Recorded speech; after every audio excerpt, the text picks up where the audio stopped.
Well, John, first of all, great to have the webinar on the 1st of July. That's now up on the FIEC website, The Journey Out of Lockdown. We had loads of questions, dozens of them. So this is just an opportunity for me to ask you some of the questions we didn't get to in that webinar. I think the first place that I want to start is with the guidance itself that's come from government. That's caveated in a way that says, look, if you can still deliver meetings online, if you can still do the things via Zoom or YouTube or whatever it is, you should do that where possible. So how much should our churches take that forward as opposed to rushing to meet again? What would your general advice be on that? Well, I think churches have got to make a judgment call as to what is right for them, what's right for their people, what's right for their congregation. So there are things you can't do online. You don't get necessarily to see people physically. Some people don't have access to online church or find that very difficult to engage with. For example, the celebration of the Lord's Supper, many churches feel that that needs to be done by the body gathering together physically rather than in an online format. So for many churches, there will be things that they can't do in a Zoom format. I think at the same time, we should be thankful to God for all that Zoom has enabled. It's enabled us to preach the word, engage with one another. I mean, if Zoom had not been there or other mechanisms that enable you to see people and engage with you, how much more difficult the lockdown would have been for many of our ministries. It's certainly the case that there are a lot of churches that are deciding that it would be better at this stage to remain online and perhaps make use of the opportunities for smaller physical gatherings of 6 people outside or 2 households coming together indoors. Some statistics I picked up yesterday that came from the Evangelical Alliance, they're thinking that no more than about 30% of churches are planning on meeting in July. Many are delaying and waiting until September or beyond.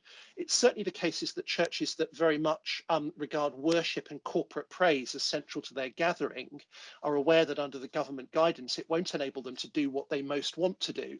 And many of those churches are choosing to say, well, if we can't do that when we gather together, then we're better off making best use of the online platforms that are available to us. That's still regarded as a second best. But the limitations on what we can do in physical gathering mean that it doesn't help the church. Some churches are choosing to see the physical gathering opportunity in the place of worship as for something other than their main worship service. So for some, using the church premises, the open place of worship, for example, for prayer meetings or for small groups, maybe for church meetings, rather than seeing it as primarily the place for preaching and worship. So all of those options are available to churches. Certainly the government guidance is driven by a desire to encourage churches not to do anything that will be taking a risk with people's safety. So we shouldn't be rushing into gathering unless we really believe that is going to enable us to gain some benefit in the way that we build up God's people and care for one another. So John, let's talk for a minute then about gathering back together, what risk assessments look like. We talked a lot about risk assessments in the webinar on July the 1st. One question we didn't get to was, what is the legal test for a risk assessment? And allied to that, trustees would be responsible, I guess, but what if your church is a CIO, but you wouldn't have those same responsibilities? That's a great question, and drawing up a risk assessment. In other words, a judgment of what the risks are and whether you've appropriately mitigated them and taken them into account is a key part of the framework. And actually, it's a legal duty of employers and churches under the health and safety legislation. If churches fail to take reasonable steps to protect people, then they will be committing a criminal offence, even if in fact people are not harmed and catch COVID. So the failure to engage in the process of proper protection is itself an offence, even if there's no harm caused. Now, I'm not personally an expert on health and safety. Within FIEC, we're going to be providing some expert health and safety advice in due course. But broadly speaking, trustees, those responsible for health and safety, will have to engage in that process in a way that's not negligent. So you have to draw up a risk assessment that assesses what the risks are, identifies them, judges them, explains why you don't think they're a risk, explains why you think your mitigation will address that risk. If you have done that, then you will be protected. The danger here is of those who say the risk assessment is just a tick box exercise and are, say, negligent in their failure to properly consider the risks. So they put together a risk assessment that's entirely devised to enable the church to do what it wants to do without ever having adequately considered what the risks are. And at the very least, when the government guidance has made clear that some things are advised or even strongly advised, then what that's indicating is that the best scientific evidence and the best public health opinion is that these are significant risks that ought to be avoided. So I think if churches want to approach the guidance and conclude that they don't have to do what the guidance is saying they should do, churches would be advised, and the trustees, the employers would be advised, that you've got to have a very strong case as to why you're overturning the public advice that's provided by the government and the various health authorities. So to fail to engage in that process properly, if you're arguing against the advice, to fail to provide the evidence for why you think your position will be COVID safe and secure, I think those would be in danger of being a negligent way of going about drawing up a risk assessment, which would put you in potential danger. In relation to personal liability, the structure of churches has an impact on that. If a church is an unincorporated association with a group of individual trustees, the individual trustees are personally liable. So if the church fails to undertake the risk assessment process, if people get harmed, it will be the individual trustees who are liable. In the situation where you've got a CIO, or a structure in which there is a kind of a corporate body, at one level, the church as the corporate body is liable for failures and certainly might be civilly liable. But actually the directors, the people who are in that position, can also be personally liable because of their own failures to exercise appropriate care. If they've acted negligently, if they've acted recklessly, or dishonestly. So simply the fact that it's a CIO doesn't protect the directors from their personal liability for their personal failures. So a CIO doesn't provide comprehensive protection from the individuals responsible. It's rather like directors of a company. If they mismanage a company, the company obviously protects them from some financial loss, but they are personally, criminally, and potentially civilly liable for their own personal failures. And trustee indemnity insurance will probably not protect trustees if they've acted negligently or recklessly in the way that they've gone about this. So the potential for personal liability is real in all those situations. Well, there's lots of advice on how to get Sundays up and running in the webinar from July the 1st. Let's move on to, if you're able to do all that, you've got the risk assessment in place. We were asked a number of questions we didn't get to during the webinar about youth and children's ministry, particularly Sunday youth and children's ministry. John, what are the implications for creche and Sunday school with regards to these new guidelines? I think the position there is slightly unclear because you're putting together different aspects of government advice. So there's the advice in relation to the use of places of worship, and then there's the advice that the government has provided for childcare and educational settings. And it's important to bring both of those together. I was on a Zoom conference with government ministers yesterday, and the question was being raised by a range of church leaders: could we have greater clarity about children? Because that is an area in which there is some uncertainty as people try to put these things together. So again, I can't give a definitive answer, but as I read the guidance as it is at the moment, churches, if they've got children in the kind of the worship gathering amongst the adults who are there, clearly it's parents who are responsible to be looking after their children. You can, I think, have creche and Sunday school, but they will be regarded as being a kind of the equivalent of a school or an educational or a child care setting. And therefore, the sort of guidance in relation to childcare and educational settings becomes relevant. That's available on the government website. We've linked it on the resource sheet. I think key aspects of that guidance as they impact on churches are it's recognised that because of the very nature of children, social distancing of 2 metres between children is impossible to observe. So the guidance for education and childcare doesn't insist on 2 metres social distancing, but therefore a variety of other measures are emphasised which are important for churches. So, for example, in those contexts, there are to be no soft toys, no soft furnishings, no toys because they're used between children and they pass the virus. So that would have a significant impact on creche if you're expected to provide toys or things for the children. I think for creche, it's much easier for it to be parents looking after their own children, to bring only their own toys, and for those not to be shared with anywhere else. So it may be more about providing a space than providing childcare. The same is true, of course, in kind of Sunday school contexts. Again, those kinds of toys, soft furnishings, soft toys can't be kind of used. There's an emphasis on children in that educational context having their own equipment and their own resources rather than sharing. So their own stationery, their own books, not the sharing of paper and materials. We've probably got to be careful with if materials are pre-prepared and brought and given to the children. Have they been quarantined so that there's no possibility of the virus being passed to the children? There are then kind of issues bound up with toileting is a particular issue, and the danger of kind of children needing the toilet and how they get taken to the toilet, and avoiding kind of the possibility of passing the virus in that context. So managing that process. And I think for churches, the managing of how children go from the service to the Sunday school room, how they're picked up by parents, how that enables the adults to continue to observe social distancing is a key factor to take into account. So it's not impossible to run places where young children can be looked after by their parents or Sunday school, but those other criteria will need to be taken into account in the risk sort of assessment. I think for some churches that means they're thinking through what can we do best.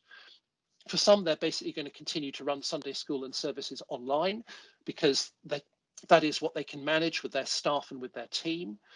For others, they might be thinking about running as their main service all age services so that there's no need to provide resources for Sunday school.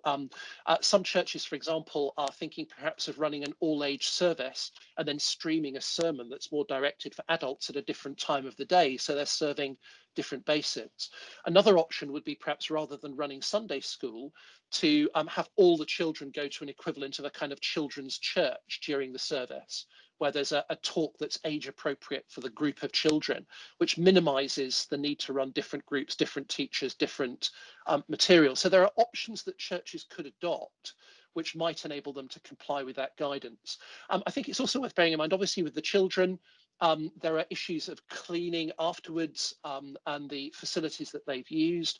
Again, many churches need to bear in mind that the work of gathering together and running Sunday school will be much more than the usual Sunday school work because of the additional cleaning obligations. So churches need to think about their rotas and their people serving as to whether or not they can carry that additional workload, which will be necessary if they're going to run these groups. The guidelines talk about young children. Is there any clarity on what age they're talking about? What age up to is classed as a young child in this guidance, John?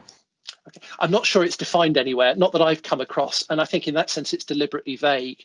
My best guess would be that that's largely referring to preschool age children at the very young age.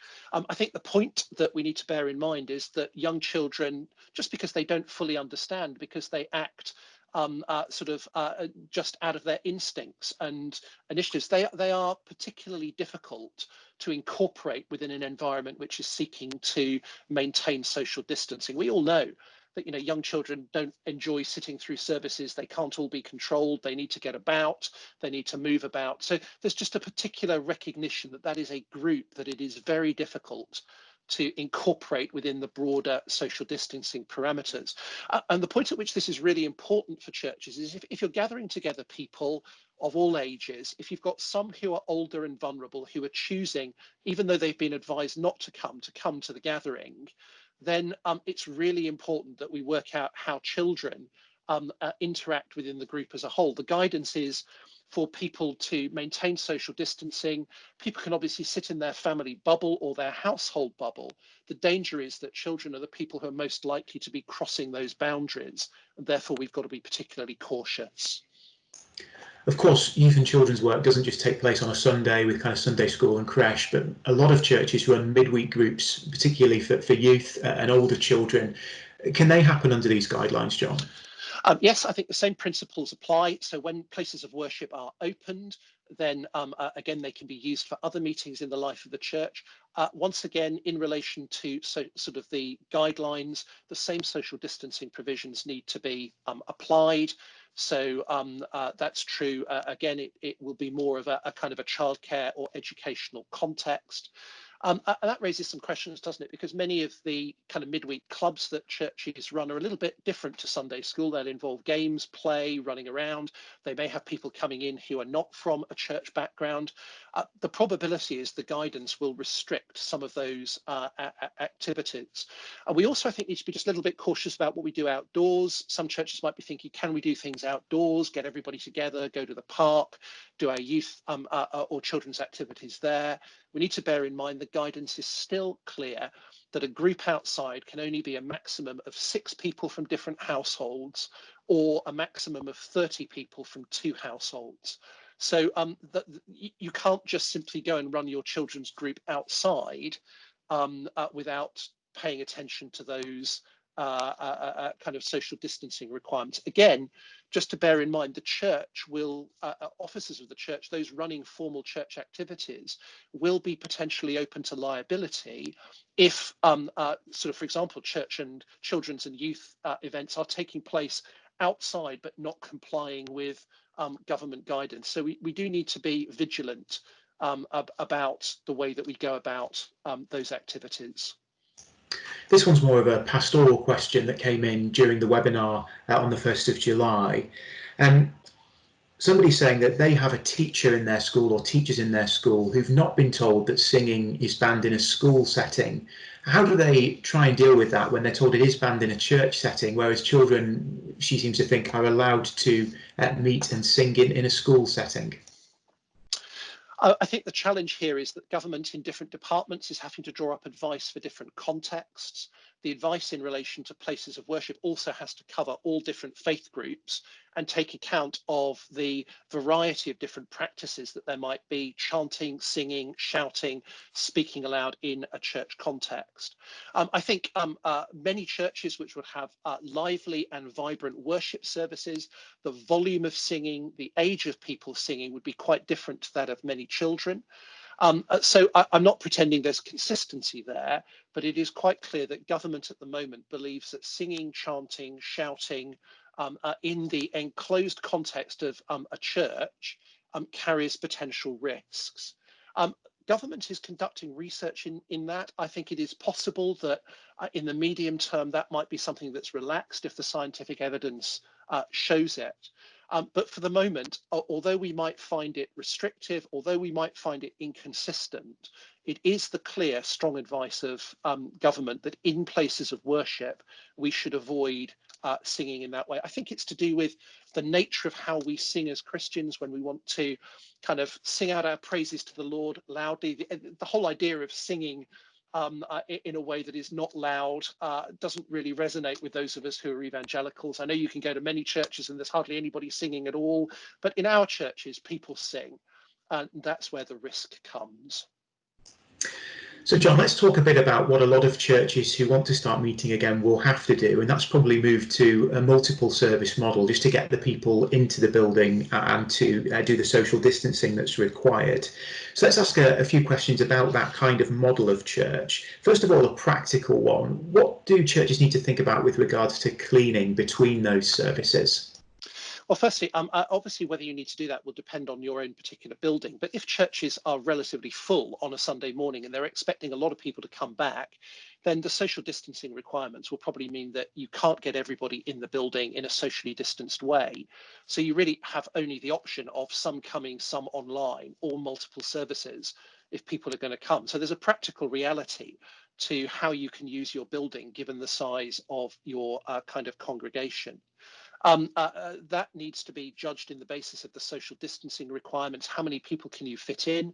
If you're going to maintain the particularly 2 meters that is the recommended social distancing that you should aim for, you should only reduce from that if it's actually impossible to maintain 2 meters social distancing.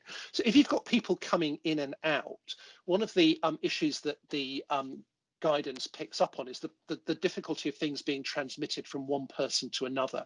That's seen, for example, in the guidance in relation to Bibles, books, sort of that might be used by multiple people, and the insistence that there needs to be a quarantine of 48 hours. There are problems associated with kind of door handles and things like that.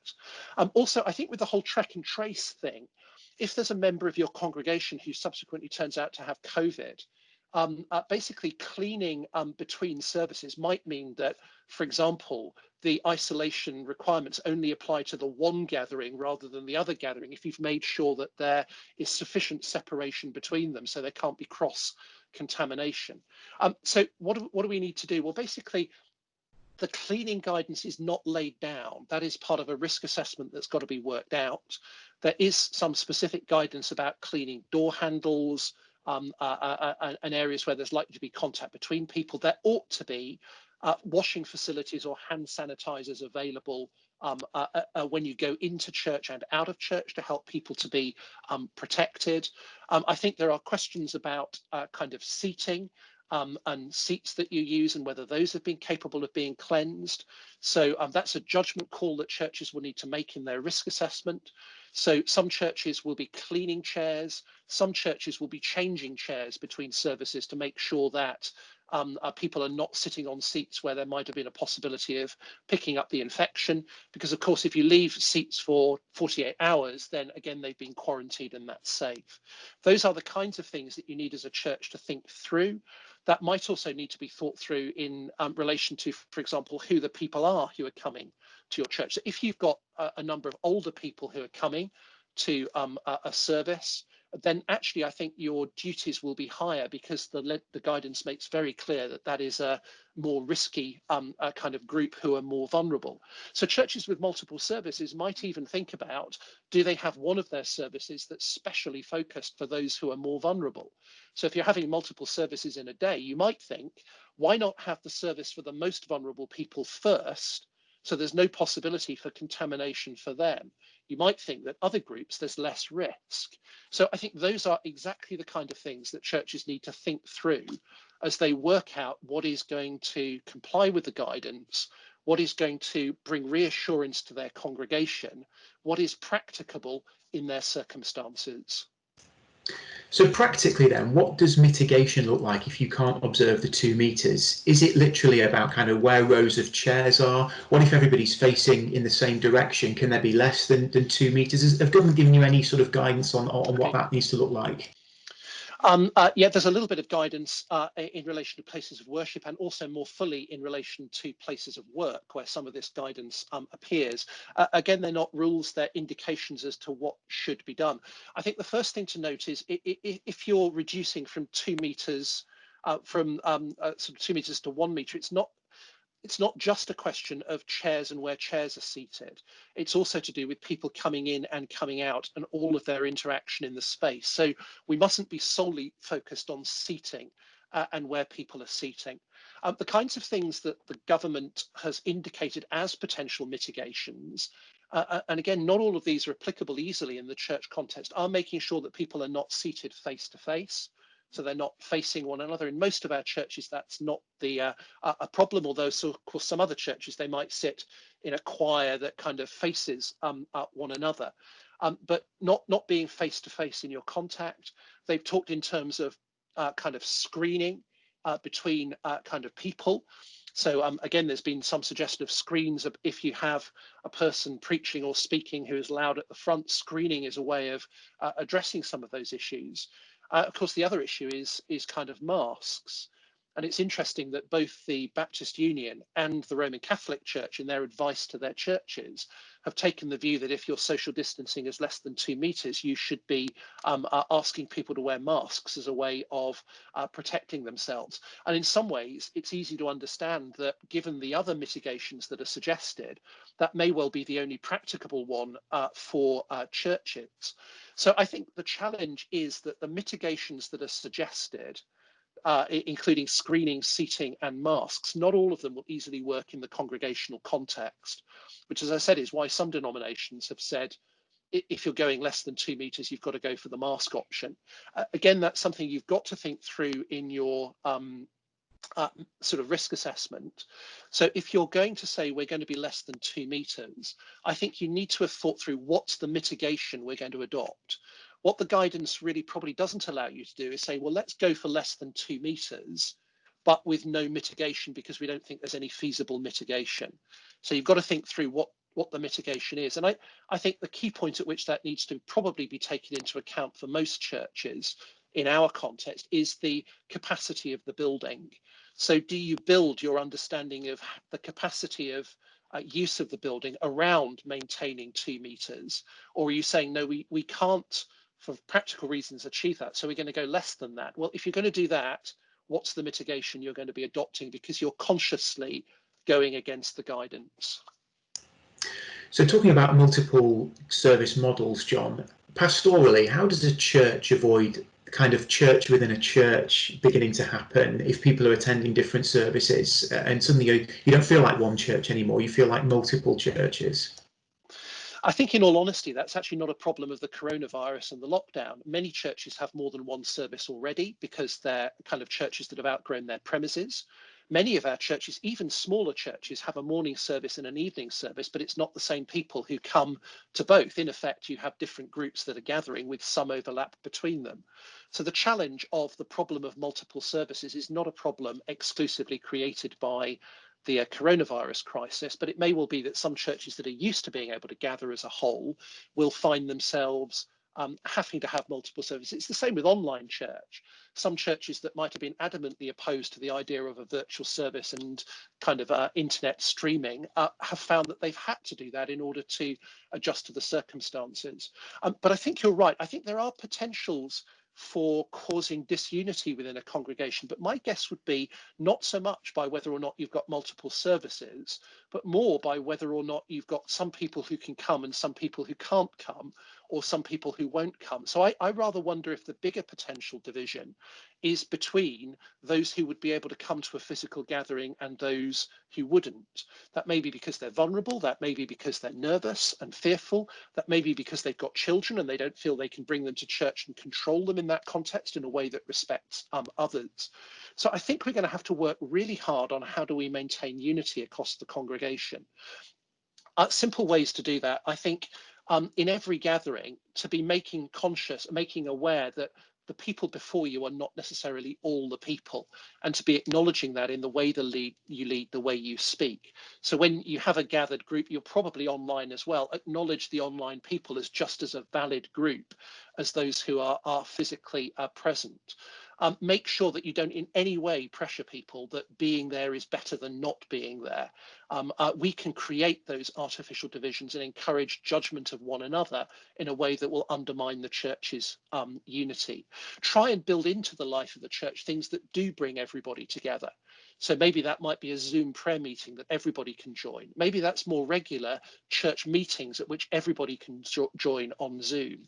We as a church in Market Harborough, we ran a virtual cream tea in an afternoon on Zoom, which brought everybody together. You have to find creative ways of giving people the opportunity to gather, even if they're not able to do that in just the main Sunday gathering.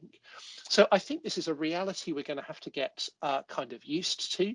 For larger churches, there may be some benefits. One of the challenges with larger churches is that people don't often get to know each other. So although there's the downside of not being able to meet as a whole, it may well be that people get to know others in the congregation far better than they did beforehand because they're forced to meet together in smaller groups. One of the things, of course, that brings us together as Christians is the Lord's Supper. And it's interesting that the Lord's Supper and baptism by immersion are both things that have mention in the guidelines. And is there a way of being able to do the Lord's Supper and baptism well under these new guidelines, John? Well, yes. Let's talk about the Lord's Supper first of all. I think obviously for many churches, sort of communion, the Eucharist, the Mass are central to their gatherings. So the guidance is not designed to prevent that happening. If you look at the Roman Catholic Church's sort of response to the guidance, it's all about how the Mass can be conducted safely. So it's absolutely not about preventing the churches being able to celebrate the Lord's Supper. There are some health concerns about the way that's operated, and in fact, they're the only mandatory part of the whole sort of guidance that's been given. Those are basically to do with wearing gloves to be handling food, not to be putting food into people's mouths rather than putting it into their hands, not to be speaking over the elements over food in a way that might cause it to be contaminated by it being uncovered. So with those restrictions, we are able to conduct the Lord's Supper. I think the guidance rules out as well the use of a common cup that's shared between people. But again, that would be quite rare in many churches in the FIEC tradition. So I think that there is clearly the possibility here of the Lord's Supper being celebrated, wine being distributed or grape juice in small cups. I think we've got to be a little bit more cautious in the way that it is handed out and the way that it's prepared, particularly bread that's being touched by somebody that is then taken by a whole variety of people. So we've got to give some thought to how do we provide communion in a way that means that what's being offered is not contaminated by kind of others. And there are various kind of options there. It may well be that actually using I personally thought some kind of sort of wafer or something that may be easier than cutting up a loaf of bread that somebody is then contaminated all the way through. There are companies that supply all-in-one, ready prepared, individually packaged communion cups and wafers. That might be a practical solution if you want to do communion and not worry about those risks. So I think you certainly can do the Lord's Supper. Just you've got to be mindful about the way that you prepare and distribute the bread and the wine in a way that complies with the guidance. If you're going to do the Lord's Supper, that again ought to be part of your risk assessment, because that's highlighted as such a significant aspect of the government guidance. In relation to baptism, of course, it depends on your view of baptism. Sort of churches that don't take the view that baptism has to be by full immersion, actually they're still free to baptize using a small quantity of kind of water. So within FIEC, we have churches that will sprinkle rather than immerse, and that's not prohibited by the legislation at all, by the guidance at all. So you can conduct sort of baptism services that don't involve full immersion in the church, either as part of an ordinary service, or they can be conducted as a separate kind of stage of life ceremony, provided there aren't more than 30 people present. So it's still possible to conduct kind of baptisms of that nature. The limitation is on full immersion. It's to do with the quantity of water being used. And it's worth bearing in mind that that restriction, again, it might impact on us, but that's also impacting on a wide variety of other faith traditions where full body washing in advance of a kind of worship is a key part of their religious rituals. So that's, again, what lies behind the government guidance in this particular kind of area. So the strong advice is not to fully immerse. For some churches, that will be a theological question as to whether or not they think that full immersion is theologically required. If they do, then obviously they won't be able to make concessions. There are those who might prefer full immersion and think that that is the norm, who could take the view that in these emergency situations, they would be prepared to baptize in another way, just because that's not possible. As far as I can see from the guidance, this use of water relates to the place of worship. I think probably under the guidance, provided you were satisfied it met with kind of social distancing requirements, it's not impossible to have a kind of a baptism outside by full immersion. If you can't do that on your church premises because they count as part of the place of worship. So don't think that you can put a baptistry out in your car park or your garden. That would fall foul, clearly. But because the rest of public space is not your worship, it's not subject to the same rules. Having said that, of course, you've got to observe the social distancing rules, which means a maximum of 6 people from multiple households or a maximum of 30 people from 2 households. And you'd have to give careful thought to how something could be done in a way that observes the requirements of social distancing. So maybe only being baptized by a person in the same household so that there's not a problem of cross-contamination. So I think those are things that we could think about. But the guidance is certainly not designed to stop us celebrating the Lord's Supper, or that might force us to change the exact way that we do it. On baptism by immersion, I think that is an area which over time, it could be guidance that is relaxed. The point was made actually by the Baptist Union representative at the kind of Zoom call yesterday about that.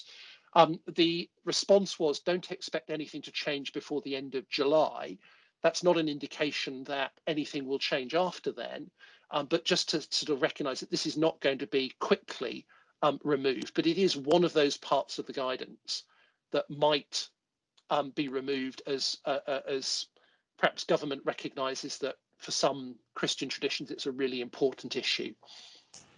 Final kind of tranche of questions, John, are really about buildings reopening. So some quick fire ones, if I may, as we sort of come towards the end.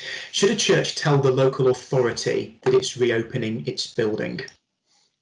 I don't think there's any obligation to do that, but as a matter of politeness, it would be a good thing to do that. I think the point was made on the Zoom call. It's great for the community to know that you're opening.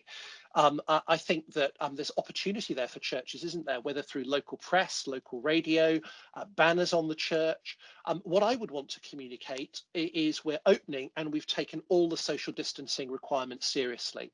So if you come to church, you can be confident that it will be COVID secure, because here are the things that we've done. That in its own way is a great opportunity to witness to the local community.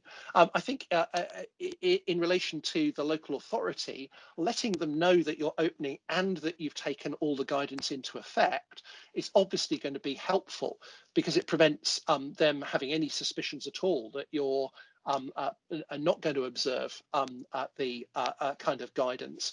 But I don't think it's a legal obligation, but I do think there's an opportunity there for how we speak to the community that we are now open. And bound up with that, I think for churches is I don't know whether anybody will come to church who hasn't been coming beforehand. We've seen increased spiritual interest in this sort of period. Perhaps some of us have got people attending our online services who didn't come to physical church. They may well want to come into physical church. And I think, therefore, a couple of things. That's one of the reasons why you've got to make sure that you carry the guidance into effect, because you may have people coming in who are not familiar with church and will expect the guidance to have been complied with. But secondly, it may mean that you need to anticipate in your church visitors coming in. That may need to be reflected in what you say, materials that you make available. And if you're running to capacity, you need to think through, how do you enable visitors to come in, to be welcomed, not to be turned away? So that might mean, for example, not overfilling your church with church members. You might want to say, we've got a capacity of 50, but we'll only allow 40 to come in. So there's always space for the visitor. Or you perhaps need to find a way of encouraging some of your church members that if visitors turn up, then they should be encouraged to give up their seats. Having said that, I think it's always more awkward for the visitor if they feel somebody's had to give up a seat for them. So my preference would be to try to anticipate some visitors. And I think over the summer period, one of the challenges, I think lots of people are going to want to be visiting family. Some are going to want to be going on holiday. So our congregations might not be quite the stable people that we were used to before lockdown. There may be more people visiting, more people thinking of coming than perhaps we imagine. How do we manage all these restrictions, especially with visitors, without appearing unloving or that we don't care about those who are coming in? What would your pastoral advice be there, John? Well, I think my pastoral advice is actually it is keeping by the guidance that demonstrates that we're loving. We've been advised by the government that this guidance, the things we're to avoid, are part of the way that we love our neighbour and we prevent this virus spreading. Again, the reality is that something like 43,000 people officially have died from coronavirus. Wider estimates suggest that at least 65,000 have died. We can see the virus taking hold in other countries that haven't locked down and where restrictions have been voluntary. I think the situation in the States at the moment is a salutary warning to us that churches have opened, but the virus is spiking. We can see in our own country local lockdown in Leicester and the prospect of local lockdown elsewhere. These restrictions may seem burdensome, they may seem legalistic, but in the end, what they're about is about seeking to love our neighbours and serve one another. Now, I actually think that we can put that in a wholly positive way. One temptation for us to say is to begrudgingly think, oh, we've got to comply with these regulations. We wish we didn't have to. We know that this isn't the way that you'd want it to be. We're all a bit miserable because we can't do what we want to do. And if that's the leadership that you set, that will be the attitude of the whole body of people, and it won't be particularly welcoming. Alternatively, we can say we're incredibly grateful for the way that God has preserved and watched over us. We are grateful that we've now got the opportunity to be able to gather. It may not be exactly what we want, but we are thankful that we can be God's people together to hear his word, to pray, to speak truth to sort of one another. And let's rejoice in that opportunity. Let's be praying for the time when, in God's mercy, we'll be able to meet properly. And we are thankful to observe this guidance because we care about one another, and we want to make sure that all of us are safe, and we want to make sure that our community feels safe and welcome. And we're setting an example to those around. So I think there's a much more positive attitude with which we can approach this guidance, even if our natural inclination is to say it's all a bit of a burden and it's preventing us from being what we want to be. Final question, John, is about test and track and trace, I should say. We talked a bit about this in the webinar on the 1st of July. The question came in on the back of that. What if your church runs a kind of anonymous group, drug, alcohol? Do you still have to hold that kind of track and trace, take people's details? How might that impact that kind of ministry? Well, I think it is guidance from the government that we should keep that. And again, I think it's understandable why the government wants us to do that. Again, we were talking about that on the Zoom call yesterday. The way track and trace is going to work is if a person is diagnosed with COVID-19, then essentially what will happen is the track and trace team, the staff, will ring the people that they've been in touch with. So the details that government needs are names and telephone numbers, so we don't have to keep comprehensive details on people, and that information only needs to be stored for a period of 21 kind of days.